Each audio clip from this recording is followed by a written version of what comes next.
Movie की शुरुआत Florida शहर से होती है, जहां पर हम एक छोटे से कैफे को देखते हैं जिसमें एक 17 साल की लड़की लीजा काम करती है। वो सभी कस्टमर्स को बहुत ही अच्छे तरीके से डील करती है, जिससे उसके बॉस भी उससे काफी खुश होते हैं। लीजा अपना काम खत्म करके रोज की तरह अपने घर जा रही थी, तब हमें उसके चेहरे पर एक उदासी देखने को मिलती है, क्योंकि लीजा अपने घर नहीं जाना चाहती थी, क्योंकि वो घर उसके लिए एक नर्क से कम नहीं था। रास्ते में वो उसके साथ हो रही बुरी चीजों के बारे में सोचती है, जिसमें हम एक आदमी को देखते हैं। ये आदमी कौन है ये हमें जल्दी ही पता चल जाएगा। तभी सुनसान रास्ते में जाते हुए उसकी नजर एक ब्लैक कार पर पड़ती है, जिसे देखकर वो काफी घबरा जाती है और साइकिल की स्पीड तेज करके वहां से भाग जाती है और सीधा अपने घर जाकर रुकती है। यहाँ पर हमें पता चलता है कि ये लीजा का घर नहीं है, वो अपनी नानी और उनके बॉयफ्रेंड मॉरिस के साथ रहती है। मॉरिस वही आदमी है जिसके बारे में लीजा थोड़ी देर पहले सोच रही थी। मॉरिस उसकी नानी को फाइनेंशियली सपोर्ट करता है, जिसके बदले में उसे हर रात लीजा के रूम में एंट्री मिलती है। एक दिन लीजा इन सभी चीजों से परेशान होकर सुसाइड नोट लिखती है, लेकिन उसके अंदर इतनी हिम्मत नहीं होती कि वो अपनी जान दे सके। इधर हमें पता चलता है कि लीजा की माँ ने 14 साल की उम्र में ही उसको नानी के पास भेज दिया था। लीजा को यही लगता था कि उसकी नानी की फाइनेंशियली कंडीशन ठीक नहीं है, इसलिए वो अपनी सारी सैलरी उन्हें दे दिया करती थी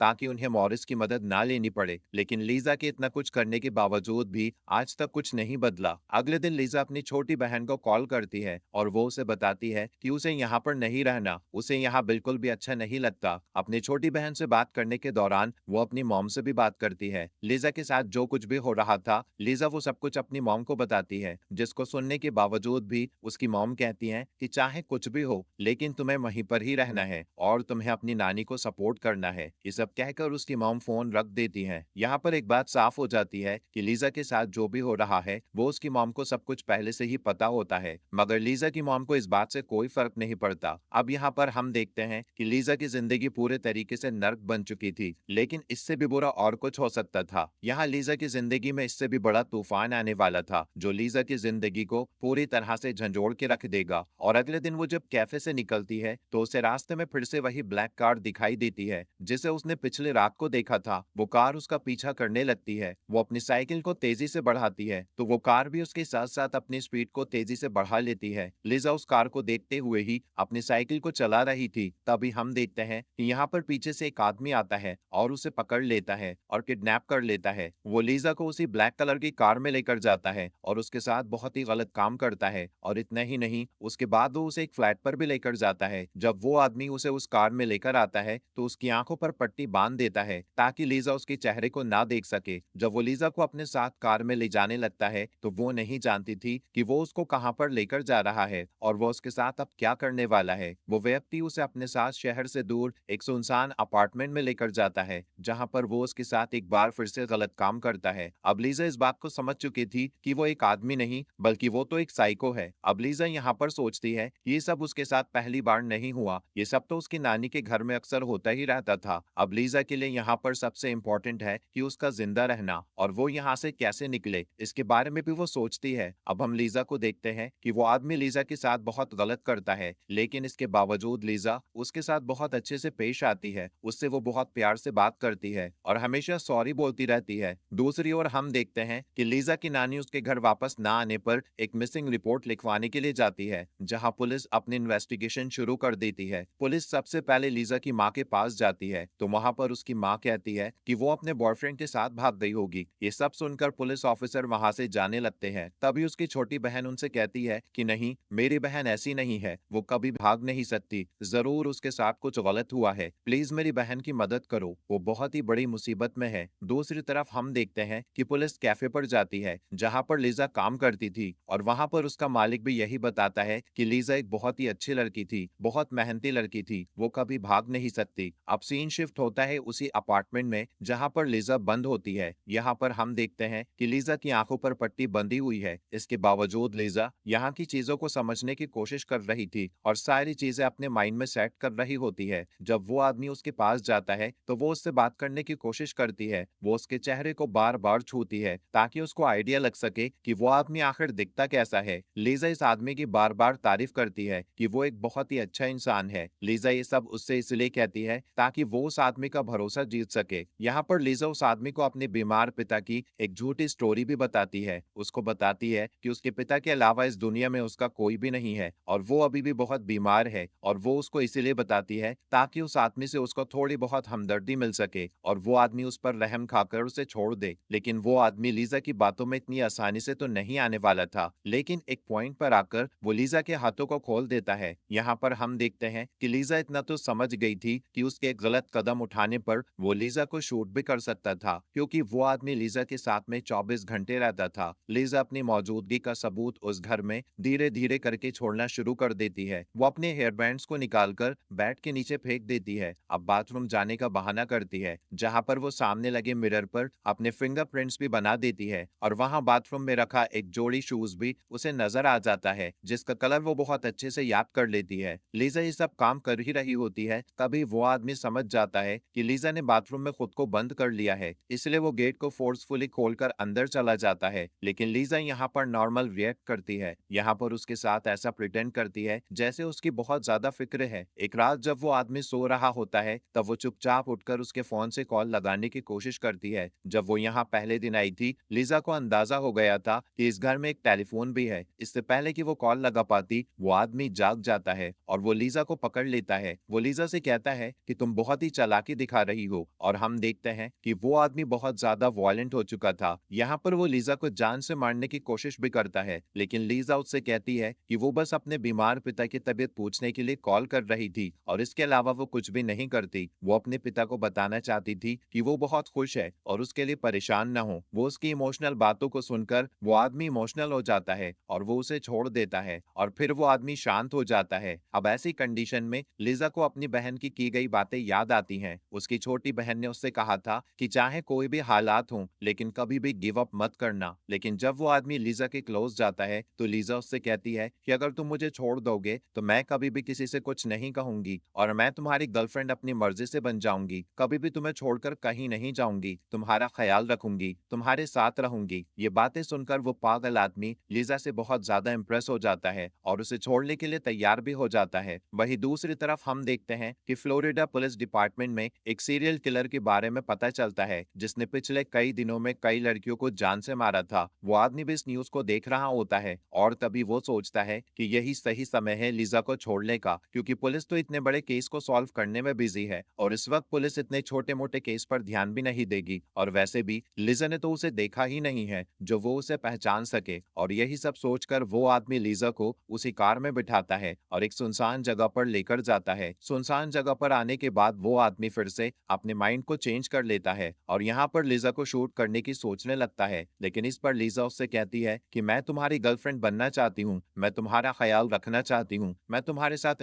रहना चाहती हूँ, प्लीज मुझे मत मारो। वो साइको आदमी लीजा की बातों से पिघल जाता है और तभी वो उससे कहता है कि ठीक है, अगर तुमसे पुलिस पूछे कि मैं कैसा दिखता हूँ तो कह देना कि मैं काला आदमी हूँ और शॉर्ट हाइट वाला हूँ। इतना बोलकर वो आदमी उसे वहां छोड़कर चला जाता है। लीजा भी भागते हुए वहां से अपने घर को चली जाती है। यहाँ पर वो अपनी नानी को बताती है कि एक आदमी ने उसे किडनैप कर लिया था, लेकिन यहाँ पर उसकी बातों का कोई भी यकीन नहीं करता। अब हम देखते हैं कि लीजा की नानी ने पुलिस में कंप्लेंट दर्ज कराई थी, तो यहाँ पर वो पुलिस को कॉल करके बता देती हैं कि लीजा घर वापस आ गई है। उसकी नानी को लगता था कि पुलिस भी लीजा की बातों पर यकीन नहीं करेगी, लेकिन वहां पर इंस्पेक्टर एक बार लीजा से बात करना चाहता था। पुलिस ऑफिसर जानना चाहते थे कि आखिर लीजा के साथ हुआ क्या है। लीजा अपने साथ हुई सारी घटनाओं के बारे में बताती है और यहाँ पर हम देखते हैं कि कोई भी उसकी बातों पर यकीन नहीं कर रहा था। उन सबको यही लगता था कि अगर उसके साथ में कुछ भी गलत हुआ है तो फिर उसकी बॉडी पर कोई भी निशान क्यों नहीं है, और यदि उसके हाथ पांव खुले हुए थे तो उसने वहां से भागने की कोशिश क्यों नहीं की, या फिर वो चिल्लाई क्यों नहीं। पर लीजा उन लोगों को बताती है कि वो आदमी पूरा का पूरा साइको और मेंटल था। उसके पास एक गन भी थी जिससे वो मुझे बार बार मारने की धमकी भी दे रहा था, इसलिए उसने कुछ भी ऐसा नहीं किया, क्योंकि वो आदमी उसे शूट भी कर सकता था। वहां पर जो भी ऑफिसर बैठी हुई थी उन सबको तो ये लगने लगा था कि लीजा ये सब चीजें मीडिया की अटेंशन पाने के लिए कर रही है। वहां पर दो लेडीज ऑफिसर को तो ये तक लगने लगा था कि लीजा इस तरीके के टीवी शो पर ज्यादा देखती है, तभी वो इस तरीके से कहानियां बता रही है, इसलिए वो इतनी परफेक्ट स्टोरी बताने में कामयाब हो रही है। अब यहाँ पर हम देखते हैं कि लीजा बिल्कुल चुप हो जाती है, बिल्कुल पूरे तरीके से टूट जाती है, क्योंकि यहाँ पर उसकी किसी बात का कोई भी विश्वास नहीं कर रहा होता। पर लीजा की किस्मत बहुत ही अच्छी थी। तभी वहां पर हम एक डिटेक्टिव टीम को भी मौजूद देखते हैं, जो उसे सीरियल किलर वाले केस को सॉल्व करने में लगी हुई थी, जिसने पिछले 6 महीने में कई लड़कियों की जानें ले ली थी। लेकिन पुलिस को उसके खिलाफ अभी भी कोई एविडेंस नहीं मिल पाया था, और ना ही कोई पैटर्न था जिसे पुलिस फॉलो कर सके और उस सीरियल किलर को पकड़ सके, जिसकी वजह से पुलिस को एक केस को सॉल्व करना एक चैलेंज बन चुका था। दूसरी तरफ लीजा को चुप देखकर वो lady officer detective Lori Lisa के पास जाती है, पर वो बिल्कुल खामोश थी और वो अब किसी से भी बात नहीं करना चाहती थी। पर लॉरी अपनी पॉकेट से अपनी बेटी की तस्वीर निकालकर उसे दिखाती है, ताकि लीजा को अपनापन फील हो सके और वो खुलकर उनसे बात कर सके। वो लीजा से कहती हैं कि तुम्हारे साथ जो कुछ भी हुआ है तुम मुझे एक एक करके बताओ, जहां लीजा उन्हें सारी बातें बताना शुरू कर देती है, जैसे कि उस आदमी के पास एक ब्लैक कार है और उसमें रेड कारपेट लगी हुई है, और उसके घर में 22 सीढ़ियां हैं, उसके कार के अंदर मैग्नम वर्ल्ड लिखा हुआ है, उसके घर में एक वाटर बेड है, वो आदमी गोरा है और लेफ्ट हैंडेड है, उसके पास एक गन है। इतना सब कुछ सुनकर लॉरी कंफर्म हो जाती है कि लीजा झूठ नहीं बोल रही। वो फौरन लीजा के केस पर इन्वेस्टिगेशन चालू करने को कहती है, लेकिन जब हिप्नोसिस की बारी आती है तो परमिशन के लिए उसके घर पर कॉल किया जाता है, जहां पर मॉरिस उसका फादर बनकर बात करता है और वो इस चीज के लिए साफ साफ इनकार कर देता है, जिस पर लॉरी सोचता है कि वो कैसा पिता है जिसे अपनी बेटी की बिल्कुल भी परवाह नहीं है। वो लीजा से मॉरिस के बारे में पूछता है कि आखिर ऐसा क्यों, जहां पर लीजा मॉरिस की सच्चाई भी लॉरी को बता देती है। वो तुरंत लीजा की नानी के घर जाता है और वहां वो मॉरिस को भी अरेस्ट कर लेता है। और अब हम देखते हैं कि लीजा के इस केस को पूरी टीम बहुत ही अच्छे से इन्वेस्टिगेट कर रही थी। लीजा के द्वारा बताए गए सारी डिटेल लॉरी के दिमाग में घूम रहे थे। वो सिर्फ एक ही बात को सोच रहे थे कि कहीं वो किडनैपर ही तो सीरियल किलर तो नहीं है, क्योंकि सारे पॉइंट्स इस सीरियल किलर से बिल्कुल मैच कर रहे थे। ये सब कंफर्म करने के लिए वो लीजा के कपड़ों को फॉरेंसिक लैब भेजते हैं, और जब फॉरेंसिक रिपोर्ट आती है तो लॉरी एकदम कंफर्म हो जाते हैं कि ये वही सीरियल किलर है। लॉरी अब लीजा को लेकर वहीं पर जाते हैं जहां पर लीजा को वो आदमी छोड़कर गया था। लीजा लॉरी की कार में बैठ जाती है और अपनी आंखें बंद करके वही सब रिपीट करती है जो उसने उस रात को फील किया था। लीजा लॉरी को लेकर उस गैस स्टेशन जाता है जहां पर उस आदमी ने गैस भरवाई थी।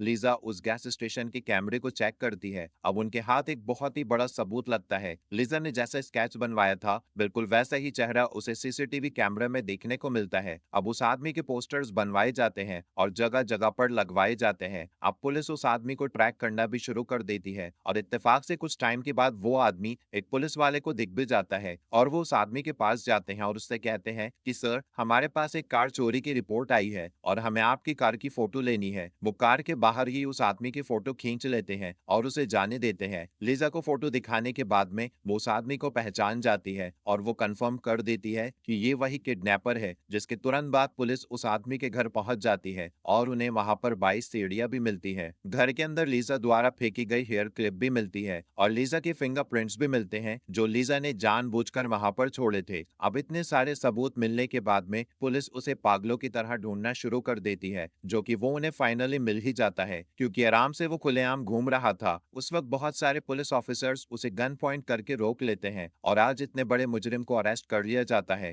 ये सब होने के बाद में लॉरी लीजा को सारी खबर देते हैं। लीजा की बहादुरी के लिए सब उसकी क्लैपिंग से स्वागत करते हैं। लीजा ने अपने साथ साथ आज उन सभी लड़कियों को भी इंसाफ दिलाया था जो कि बेकसूर थी, और उस सीरियल किलर को पकड़वाकर आगे होने वाले क्राइम को भी रोका था। अब यहाँ पर हम देखते हैं कि लीजा अपनी नानी के घर नहीं जाना चाहती है, क्योंकि वो एक नर्क था। इसलिए लॉरी लीजा के अंकल और आंट को कॉल करके वहां पर बुलाते हैं। लीजा के साथ इतना सब कुछ हो गया था, इस बारे में उसके अंकल और आंटी को कुछ भी नहीं पता था। वो लीजा को सॉरी बोलते हैं। उसकी आंटी और अंकल कहते हैं कि वो लीजा का बहुत अच्छे से ख्याल रखेंगे। लीजा लॉरी को धन्यवाद कहती है, और यहाँ पर हम देखते हैं कि लॉरी भी काफी इमोशनल हो जाते हैं। कुछ समय के बाद लीजा अपनी मॉम को एक लेटर लिखती है। वो लिखती है कि मॉम, आप हमेशा से कहती थी कि मैं एक अच्छी लाइफ डिजर्व नहीं करती हूँ, लेकिन मॉम आप गलत थी, और वो अपनी मॉम को हमेशा के लिए गुड गुड बाय लिख देती है। इधर हम देखते हैं कि उसकी मम्मी को ये रियलाइज होता है कि उन्होंने उसके साथ बहुत ही गलत किया था। अब लीजा के पास उसकी अपनी फैमिली थी, जिस फैमिली के लिए वो हमेशा से तरसती थी। आज हम देखते हैं कि लीजा के पास सब कुछ था। वहीं दूसरी तरफ वो सीरियल किलर जिसका नाम बॉबी था, उसे उम्र कैद की सजा सुनाई जाती है और यहाँ पर कुछ सालों के बाद लीजा को दिखाया जाता है, जो कि आज एक पुलिस ऑफिसर बन चुकी थी। और इसी मोमेंट पर यह मूवी खत्म हो जाती है। दोस्तों, अगर आप हमारे चैनल पर नए हैं तो चैनल को सब्सक्राइब करें, वीडियो अच्छी लगी हो तो वीडियो को लाइक करें और हाँ, नोटिफिकेशन बेल को जरूर दबाएं ताकि अगली अपडेट सबसे पहले आपको मिले।